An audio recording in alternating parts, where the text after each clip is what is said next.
Well, everybody, guess what finally showed up after waiting all this time? Now that we're on weekend 3 video, my right hand switch. Yay! So, we finally get to put that in and play with that, see what that ends up looking like. Finish up the ballasting, and we can finally be done with this project.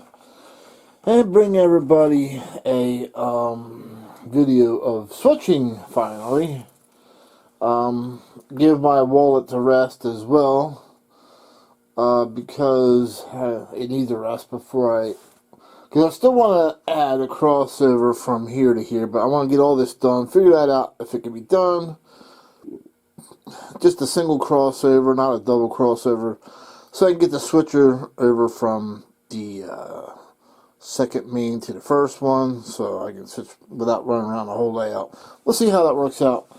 But this is getting real expensive real fast, and at the end of this weekend 3 video, I'll disclose the total budget for this whole entire project. Okay, we have that section of main line number 1 tore out, as you can see. And like I was saying before, make sure you just do one section of your layout at a time instead of being over here, being over there, because that's how you get nothing done and you get confused, and finish one project at a time. So we're moving over to this side layout because this side is done and I'm happy with it. And as you've seen previously, everything tested well in video number 3. Anyway, so let's send the Conahey Rail survey team out here and see what kind of mess or debacle or plan we can come up with to make this work. Alright, well, let's see what happens. And as I say, there's no software program involved with this. So I figured I'd include you guys on my planning process, thought process. So I just laid a piece of brand new section of Gargray's track down, just so I can see how long it is, get an idea of where it's going to end. I got the new switch there to where the curve started. And then I get a general overlook of, okay, well, it looks good according to the old pattern. It would line up perfect if I put it there, but as you can see, the problem is that there's not enough room to put a curve to go around that building. There's no way. So this is part of the thinking process, problem solving, surveying, and how to get around things without putting in a tighter curve, because I don't sacrifice anything for a tighter curve. So I guess I could, another plan could be to move that switch back, cut a slice of rail, and that may give me enough room to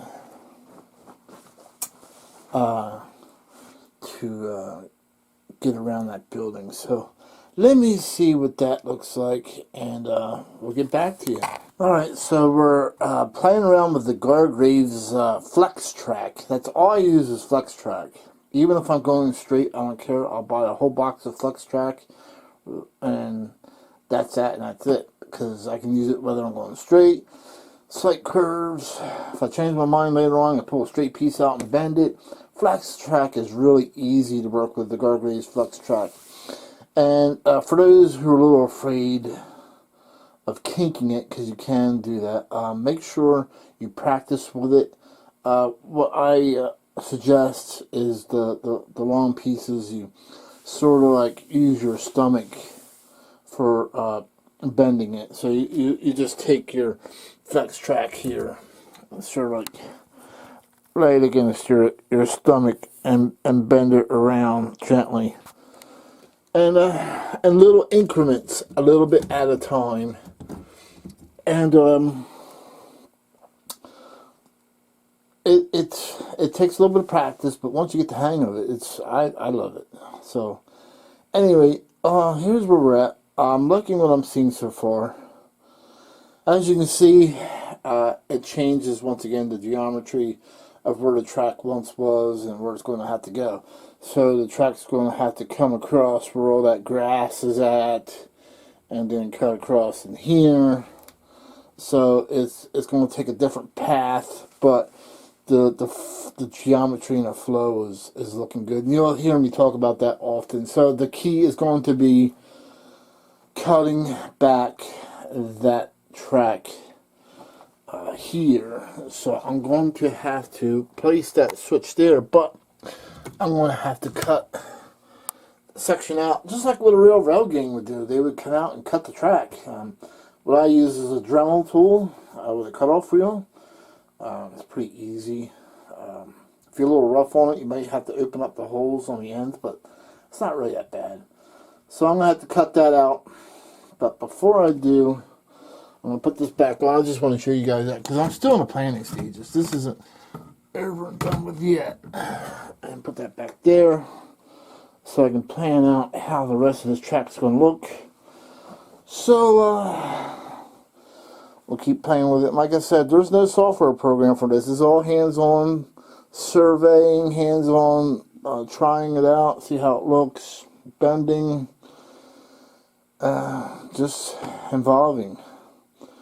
And, you know, looking at what you have to do and making the curves and stuff. I mean, it's all in your head when it comes to this. At least for me, anyway.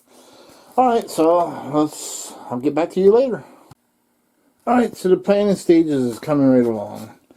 And I just grabbed my last piece, because I bought 5 pieces, my last piece of Gargrave's Flex Track. And as you see, I just overlapped it, which actually works out so I can see if it's going to line up properly or not, and it will. So of course I'll have to cut that, and then that'll give me a little section left over. Now when it comes, here's a little advice. When it comes to Flex Track, keep it as long as you can. You don't want too many joints in them, because for every joint there's a weak spot. So that's why they make it 36 or 37 inches long, basically 3 feet. However, when it comes to the sidings, all bets are off. I use I'm not afraid to use my leftover cuts. So like when I cut that piece off, I'll use it into the siding. This track's too expensive just to throw it away, you know, because it's too short, whatever. So some of my sidings will have 4, 5, 6 joints in them, but that's fine, because all you're doing is using it to store cars on. So your locomotive, you know, only has to run into the siding once in a while, and when it does, it doesn't have to go in, at least for me, that far into the siding. You know, even though I do flow electricity all the way to the end, my siding, I'm not afraid to use my leftover cut pieces to make a siding. You know, $10 a section is pretty expensive when you add it all up. That's, for me, 5 pieces, that's $50 I just spent on just straight track. But like again, we'll go over the budget of this at the end of this video. Alright, so we're ready to do a cut of the rail, and I figured I would show a little tip here. So what I've found, I take Gorilla Tape and I put it across the tracks and I wrap it around the backside, which I haven't done yet. I wanted you guys to see it this way. And this does 2 things. First, it gives you a straight line to cut and to follow. And the second thing is it keeps the rails from ripping out of the ties as you're cutting it with the Dremel tool. And it works very well. And it's well worth the Gorilla Tape to buy. Duct tape works too, the brand name duct tape, but I like Gorilla Tape because it's stronger. Alright, there's your tip. So I'm sure there's people saying, Sean, are you really using Gargrave pigtails? They're junk, they break. And yeah, I'm really using those pigtails. And yes, they're very, very fragile. You cannot mishandle them. And even moving this wire around too close a couple times will break them off. It's solder. You got to remember it's solder. And the way I put my track together here, I had no choice but to use those kind of pigtails. So I just had to learn to be gentle with them. And if it's in the way, here's another tip. Take a pair of pliers and twist the pin. Do not take your thumb and try to twist the pin through the wire because you'll snap it. Take your pliers on the pin and twist it either way that you need to go, and you're good. And remember, don't move this around back and forth because it's going to weaken it and break. If you want to move the wire, move it down here. Hello everybody, and we're back, and we finally got the switch in that I was waiting for all week long. I got my ballast in, so I'm going to stop right here for right now and rest my mind, and have a little fun. So next week I'll just make a switching video for you guys. I'm still planning on creating a Cargill corn syrup transfer station there. That will happen. And I didn't get the switches in, or I was trying to get everything in so I could see how I wanted to go from main 2 to main 1. And I'm thinking there's probably enough room to do it right here with the switcher. But that's for another time, another paycheck. You know, I've already put out quite a bit of money on this. So yeah, this was a very costly upgrade. So let's take a look at our budget here, because I know people are asking, well, how much did this really cost to do what you just did? So let's take a look at what we did here. So what was the budget on my project? So I had to use 5 pieces of Gargraves track at 37 inches long. That was $10 each. I remember only paying 6 at one time. So there was $50. I had to purchase 4 manual switches. Those were $45 each. 5 pounds of ballast at $20. I had to buy yellow striping to put my road back in. That's $5. My railroad decal, $5 to buy like 4. You get 4 or 6 in a package. $5 for a black poster board to put my road back in. I ran out of screws, so I had to buy a bag of track screws at $12. I had to buy the Atlas pigtails to jump out my switches so they'll be live at $25 for a bag of them. And then at AutoZone I bought a pack of red connectors. That was $10. And I bought a pack of blue ones like this. And get that in the light there so you can see it. So that was $10. Total budget $302. So yeah, that's enough spending for the day, for the week. Why did I say day? I'm tired, but yeah, this was a heck of a project. Going to give my mind a rest. I'm still going to be able to bring you guys switching videos. Even though I want to plan on adding 2 more switches over here in the future. Also, check out my Teespring store. Dakman Productions just opened up a Teespring apparel store. I'm adding designs as I go along. Hopefully people will buy them. That's the best way to support me and help me in projects like these. I'm bringing you videos from train shows and stuff like that. So I know they're a little expensive, but remember, it's helping me and you get something out of it. So But yeah, I digress. At any rate, one other thing, somebody asked if I could get into proper phasing. From my last video, they had questions. I can't get too in-depth into it because phasing is a video subject on its own, but I will go over some basic things, but you still need to go online and research AC phasing. So, basically, when you go from track to track and you have this track's on a brick, this track's on a brick. Basically, you want to make sure that this is positive or live, that's positive or live, that's your return or neutral, that's your return or neutral.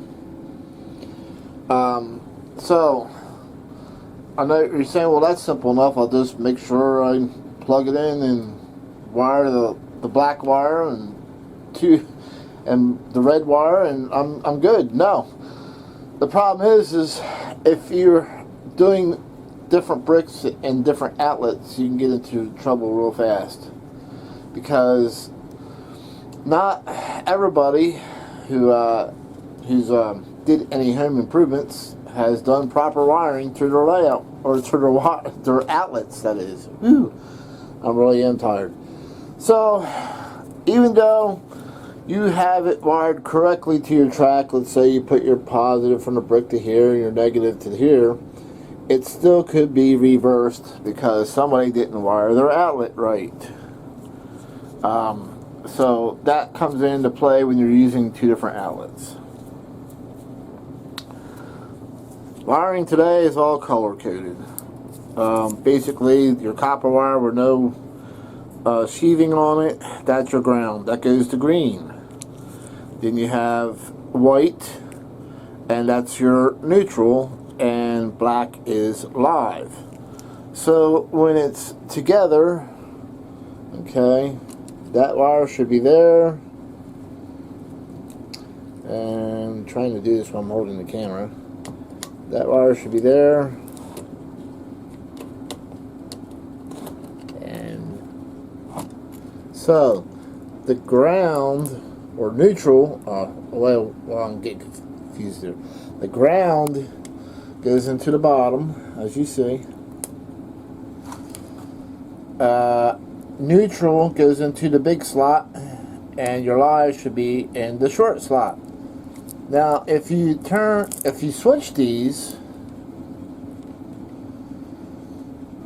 around, the outlet will still work, but the polarity phasing will be reversed. Now, this wouldn't have an effect on a lot of things, but it would definitely screw up your layout if that's what happened, or if that's what somebody did. But at any rate, the outlets are color coded too. Your screw for your ground is green. The screw for your neutral will be silver, and the screw for your live will be gold colored. So I know what you're going to ask next. What can I do to make sure that the outlet is wired up right without taking it apart? Well, that's simple. Go out and buy yourself a good meter. This ain't going to happen with a $20 Walmart meter. But you're going to take your voltmeter, the red lead, and put it in this hole, because that should be positive or live. And then you're going to take the black lead of the meter and put it in that hole, which should be neutral.